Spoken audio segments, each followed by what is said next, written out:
NEET 25 physics में जो कि क्वेश्चंस आए हैं उसमें से एक क्वेश्चन जो हमारे पास है वो ये क्वेश्चन है। देखेंगे कि आपको एक करंट फाइंड आउट करना है, आपको सी और डी ब्रांच के बीच में आपको आई की वैल्यू फाइंड आउट करनी है, जो कि आपके क्लास 12 फिजिक्स का चैप्टर नंबर 3 का क्वेश्चन है, उस पर बेस क्वेश्चन है। हम उसको ट्राई करने की कोशिश करते हैं कैसे करेंगे, एंड लास्ट में I will tell you my own method कि मैं कैसे को अटेम्प्ट करने की कोशिश करता हूँ या मैं कैसे सिखाता हूँ बच्चों को अपने क्लासरूम में। ठीक है, तो आपको एक क्वेश्चन गिवन है, आपको कुछ वैल्यूज गिवन है 1 3 4 2 ओम्स आपको गिवन है। साथ में आपसे पूछा गया है कि सी और डी ब्रांच से, इस ब्रांच में आपको जो सी डी ब्रांच में है यहाँ पे कितना आई फ्लो करेगा, इतना आपसे पूछा गया है कि what will be the current from the C D branch, voltage given है वैल्यू।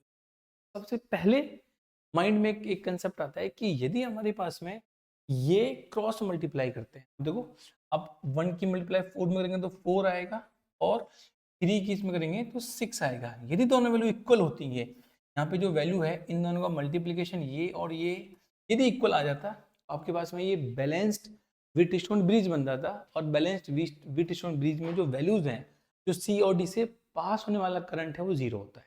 ठीक है, अब ये बैलेंस्ड व्हीटस्टोन ब्रिज तो है नहीं, ठीक है, तो आपका जो व्हीटस्टोन ब्रिज है,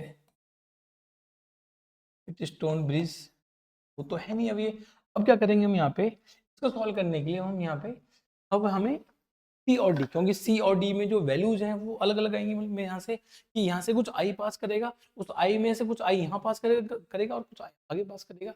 मेनली कंसेप्ट अब ये बन के आ गया हमारे पास में कि यदि हम इसको मान लेते हैं कि यहाँ पे यदि ये कर लेते हैं, यहाँ पे आई पास करता है, I1 पास करता है, तो सी पे जाके वो डिवाइड हो रहा होगा, यहाँ पे नीचे जाएगा और इसमें आगे पास करेगा। ठीक है, तो हमें एट सी हम केसीएल अप्लाई कर देंगे, किरचॉफ करंट लॉ अप्लाई कर देंगे, जहाँ पे नोडल करंट, इनकमिंग करंट और आउटगोइंग करंट इक्वल होते हैं, वो हम अप्लाई कर देंगे। ठीक है, अब इसको डिकोड करते हैं एक बार। हमें सबसे पहले इस सर्किट में आई निकालना है कि आई 50 वोल्ट से कितना आई स्टार्ट होता है फ्लो करना। आई निकालने के लिए क्या करना पड़ेगा हमें इस पूरे सर्किट के इन चारों रेजिस्टर्स को हटा के हमें एक इक्विवेलेंट वैल्यू अप्लाई करनी पड़ेगी, जिसके साथ में फिर हम ओम्स लॉ लगा सकते हैं। हमें पता होता है ओम्स लॉ लगाने के लिए, ओम्स लॉ के लिए हम इसको V equal to I R, ठीक है, हमें इन चारों को हटा के यहाँ पे R इक्विवेलेंट बनाना है, V हमें पता है तो हम यहाँ से I निकाल लेंगे, I equal to V upon R, ये कर सकते हैं।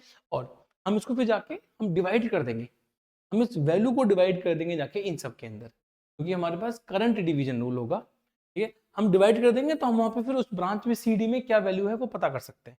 ठीक है, स्टार्ट करते हैं। हम इसके बाद इसका पहले आर इक्विवेलेंट निकालने की कोशिश करते हैं कितना बन के आएगा। ठीक है, ये हमारे पास में 1 वोल्ट है और सॉरी 1 ओम है, ये 2 एंड देन ये वैल्यू हमें बताएं इज 1 3 2, दोनों पैरेलल में है, वो दोनों भी पैरेलल में, हमें इन दोनों को पैरेलल को एक बनाएंगे तो देखो क्या वैल्यू बन के आएगी हमारे पास में, तो हटा के हम रिप्लेस करते हैं, एक पैरेलल ये भी पैरेलल, आपके पास में ये 1, हम इसको ऐसे बोलते हैं 1 इंटू 3 अपॉन 1 प्लस 3, ये वैल्यू बन के आएगी 2 इंटू 4 अपॉन 2 प्लस 4, तो वैल्यू बनी आपके पास में ये 3/4 ओम, ये वैल्यू बनेगी आपके पास में 4/3 ओम। ठीक है, अगर आपको यहाँ पे वैल्यूज मिल जाएंगी देखो, तो अब हम ऐसे बोल सकते हैं कि आपका जो सर्किट था वो डिकोड हो गया, या वो आपको आपने रीअरेंज कर लिया इस फॉर्म में, इस फॉर्म में रीअरेंज कर लिया हमने। ये 50 वोल्ट, ये 3/4 ओम है, ये 4/3 ओम। ठीक है, ये बनेगा आपको उसमें 8/6 और वैल्यू बनेगी 4/3 ओम, ये वैल्यू बनेगी।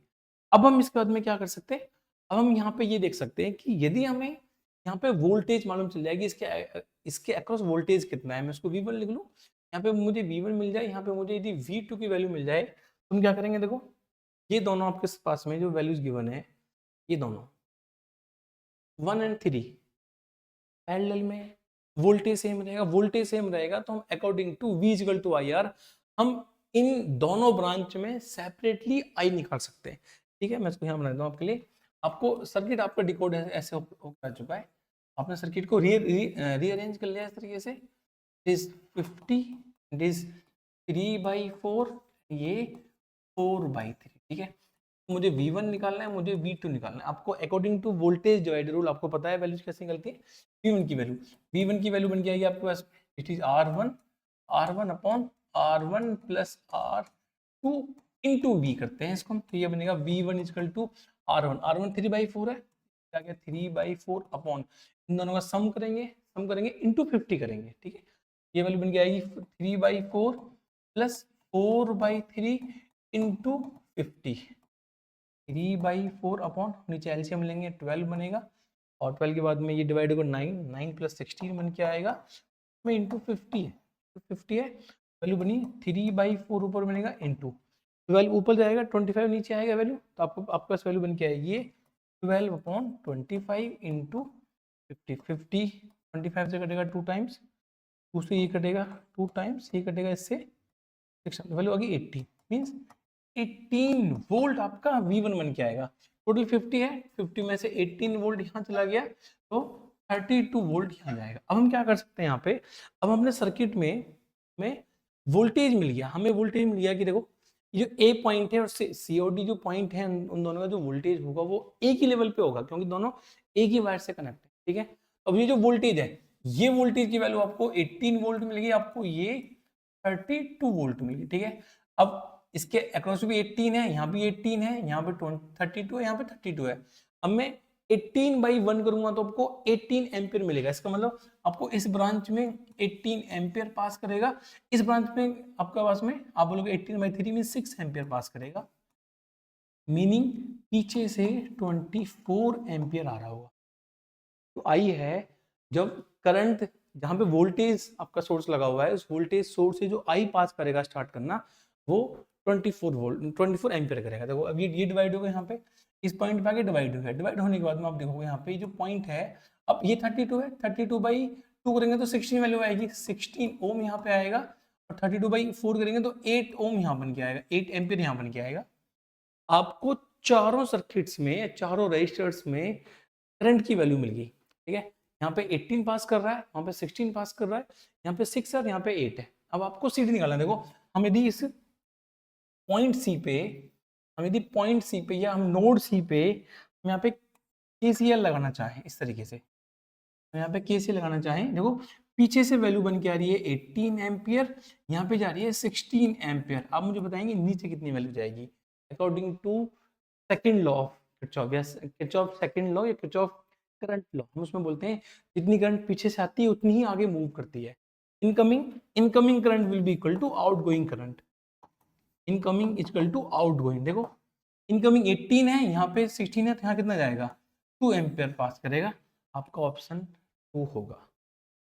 ये क्वेश्चन था भाई, आसान क्वेश्चन था, बहुत टफ क्वेश्चन नहीं था, हम इसको एनालाइज करके सॉल्व कर सकते हैं। लेकिन हमें क्या करना पड़े इसको, देखो हमें इसको सॉल्व करने के लिए हमें सबसे पहले यहाँ पे हमने पहले वीट स्टोन ब्रिज चेक करा, जो कि पॉसिबल नहीं था।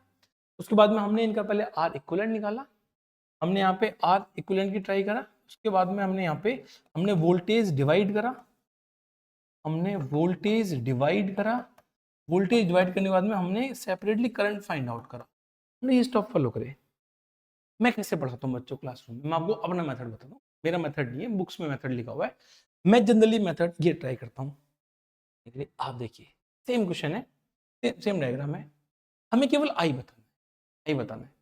यदि पैरेलल में 2 रजिस्टर्स लगे हुए हैं तो हमें उनमें एक में आई मान सकते हैं, दूसरे में 2i मान सकते हैं, या 4i मान सकते हैं। कैसे? आप इन दोनों को बहुत ध्यान से देखो, ये आपके पास में जो वैल्यू है ये 1 ओम है, और साथ में पैरेलली कनेक्शन है जहां पे वैल्यू 3 ओम है, ठीक है। इन दोनों के अक्रॉस वोल्टेज सेम है। जब इन दोनों के अक्रॉस वोल्टेज सेम है तो एक बार हम एक में आई मान के देखें। आप जब एक में आई मानेंगे तो दूसरे में कुछ आई बन गया। देखो इसके लिए सपोज मैं ऐसे मान लेता हूँ, ये जो इसको मैंने मान लिया I1, इसको मैंने मान लिया I2। मैं क्लासरूम में कराता हूँ तो बच्चे ऑटोमेटिक बोल देते हैं कि एक में आई आएगा, एक में 3 आएगा।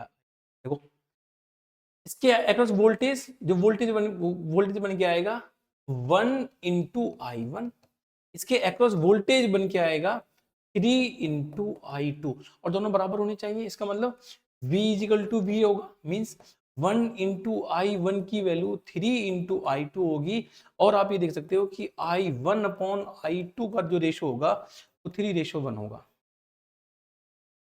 जिसकी वैल्यू कम है, जो रेजिस्टेंस कम है, जो रेजिस्टर कम है, इसकी वैल्यू कम है, उसमें ज्यादा आई पास करेगा, जिसकी वैल्यू ज्यादा है उसमें कम आई पास करेगा। इसका मतलब इन दोनों का रेशियो 3:1 होगा। सपोज करो यदि मैं इसको आई मान लेता हूं, तो 3 इंटू आई बन गया। मुझे ऊपर 3i बनाना पड़ेगा क्योंकि वोल्टेज सेम करना है। इसका मतलब 1 ऑलरेडी है, तो मुझे यहाँ पे जो i1 को रिप्लेस करके मैं 3 इंटू आई प्लेस करूंगा। तो आप देखो 3i इंटू 1 करोगे तो 3i मिल गया, आई इंटू 3 करोगे तो 3i मिल गया। इसका मतलब आई की आपको वैल्यू मिल जाएगी, और आपने निकाली भी है वैल्यू। आप देखो अभी हमने ये वैल्यू निकाली है, अभी यहाँ पे वैल्यू आ रही है 18, यहाँ 6 आ रही है। जो करंट 3 में पास करेगा, 3 रेजिस्टर में पास करेगा, 3 ओम में पास करेगा, उसका ट्रिपल करंट 1 में पास करेगा। ये रूल है पैरेलल में।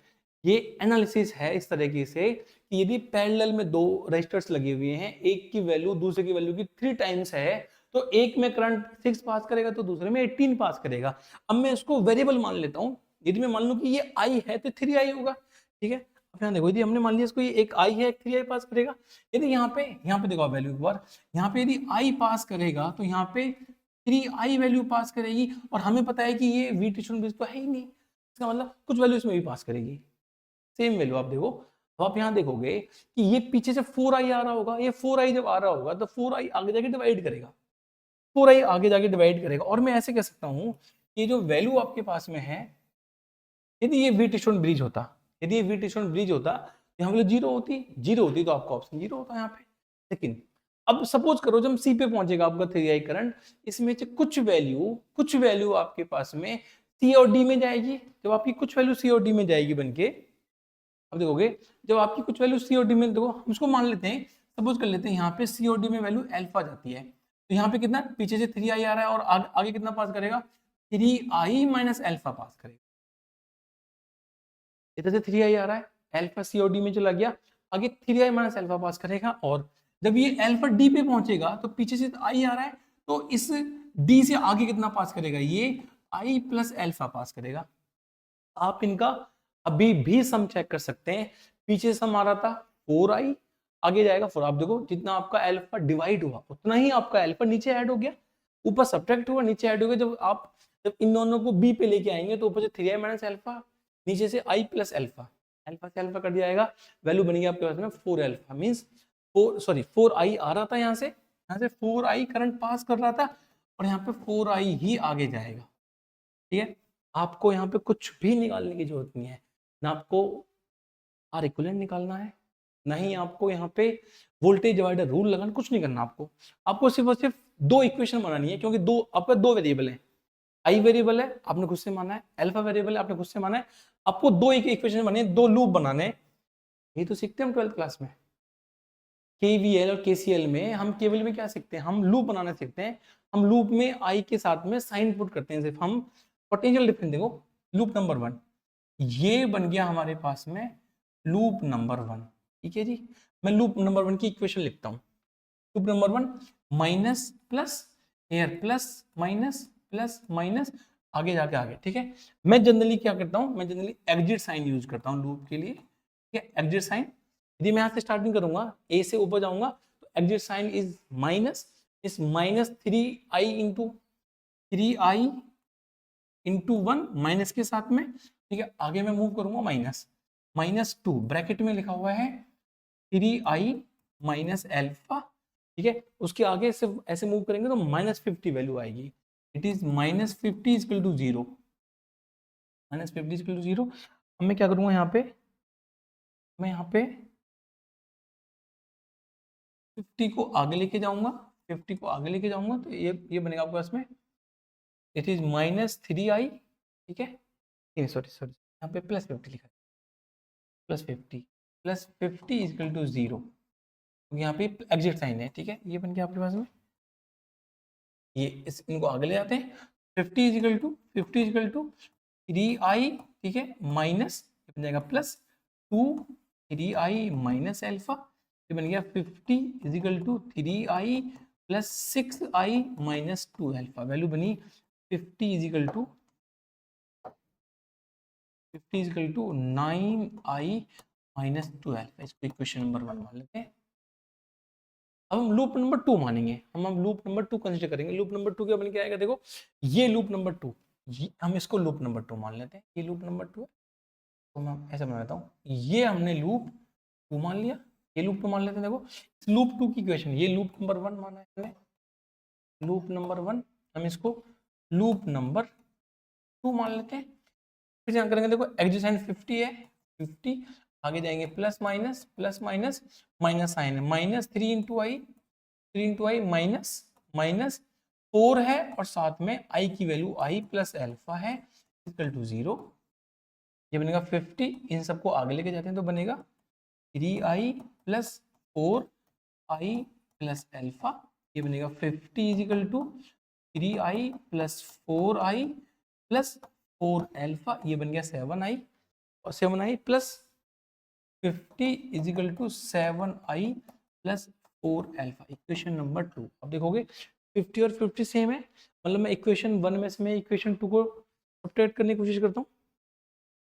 50 हमारे पास ध्यान दे रखा है, 50 is equal to 9i minus 2 alpha, here 50 is equal to 9i minus 2 alpha, 50 is equal to 7i plus 4 alpha, 50 is equal to 7i plus 4 alpha. Subtract कर लेते हैं, माइनस माइनस माइनस, ये कट गया, 9i में से 7i बच गया, कितना बचा 2i, तो 0 आ गया, यहाँ पे आ गया 2i, आ गया माइनस के 6i, ठीक है 6,